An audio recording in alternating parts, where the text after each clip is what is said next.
ہوئے نا شیخ محقق نے لکھا ہے رب ذوالجلال نے فرمایا قف یا محمد فإن ربك يصلي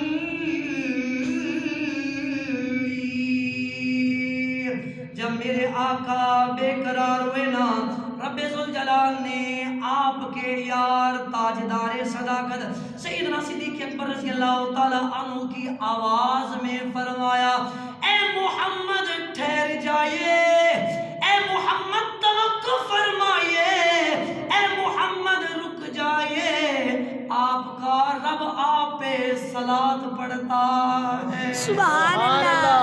آپ کا رب آپ پہ صلاۃ پڑھتا ہے۔ پھر رب ذوالجلال نے محبوب کو کیسے قرب عطا فرمایا، سنتے چلے جائیے، ایمان تازہ کرتے جائیے۔ رب ذوالجلال نے فرمایا ادنو منی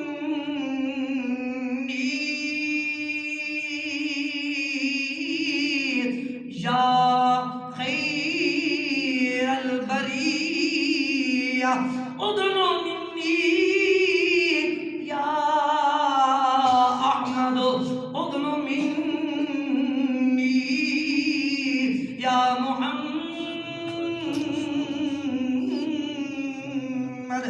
اے میری ساری مخلوق میں سے جو سب سے افضل ہے، جو سب سے اکمل ہے، جو سب سے اشرف ہے، جو سب سے حسین ہے، ادنو منی یا خیر البریت، میری مخلوق میں سب سے جو حسین ہے محبوب میرے قریب ہو جائیے۔ سبحان اللہ۔ اے محبوب میرے قریب ہو جائیے۔ پھر کہا ادنو یا احمد، ادنو یا محمد، اے احمد قریب ہو جائیے، اے محمد قریب ہو جائیے۔ پھر میرے کملی والے آقا نے فرمایا یوں رب مجھے قریب کرتا گیا، قریب کرتا گیا، قریب کرتا گیا، جیسے اس نے خود پارہ نمبر 27 سورہ نجم میں فرمایا ثم دنا